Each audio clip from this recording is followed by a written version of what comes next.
Bonjour à tous. La colère toujours intacte chez les agriculteurs bourguignons. Ils dénoncent toujours le protocole sanitaire de l'État face à la dermatose nodulaire, à savoir l'abattage des troupeaux en cas de contamination, même pour les bêtes vaccinées.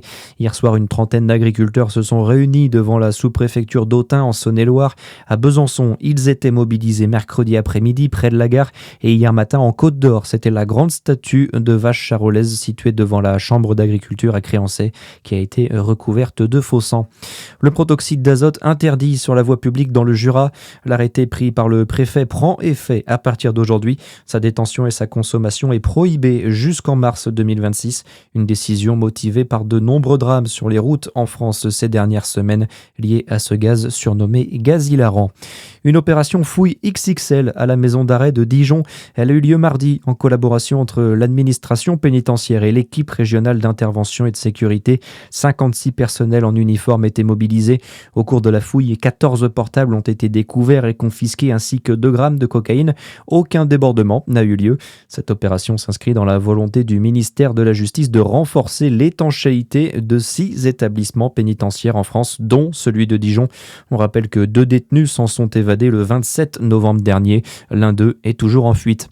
Les réquisitions contre Frédéric Péchier attendues aujourd'hui. L'anesthésiste est accusé d'avoir empoisonné au moins 30 personnes, dont 12 mortellement entre 2008 et 2017 dans 2 cliniques privées de Besançon.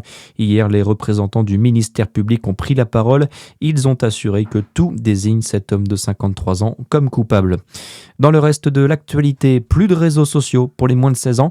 La mesure est entrée en vigueur mercredi en Australie. Si certains pays comme le Danemark et la Nouvelle-Zélande envisagent de suivre le modèle australien, la France cherche aussi une solution pour limiter l'addiction des plus jeunes aux réseaux sociaux. Pour Fabrice Eppelboin, spécialiste des médias sociaux, difficile d'imaginer une mesure aussi radicale qu'en Australie. Nous, il ne s'agit pas de faire quoi que ce soit en France, on est dans un cadre européen. Les Australiens ont délégué aux plateformes le soin de déterminer l'âge des utilisateurs. C'est leur problème de vérifier l'âge des utilisateurs, alors que l'approche qu'on a en Europe, c'est plutôt de donner une méthodologie de vérification aux plateformes. Donc quelque part, les Australiens sont plus malins parce qu'ils ont repoussé le problème vers les plateformes. Nous, on est plus pragmatique et plus concret, et du coup, on est obligé au niveau du législateur de regarder en face les différentes possibilités pour vérifier un âge, de façon à ce que ça ne déborde pas sur des atteintes à la vie privée, et là on tombe sur une impossibilité technique. Meta X assure se plier à la loi australienne fermant progressivement des centaines de milliers de comptes d'adolescents australiens. Les sports, l'aventure continue pour les handballeuses françaises. Les Bleus disputeront en fin d'après-midi la demi-finale du mondial face aux Allemandes. Coup d'envoi 17h45. En cas de qualification, les Françaises retrouveraient en finale soit la Norvège, soit les Pays-Bas. Très bonne journée à tous sur Fréquence Plus.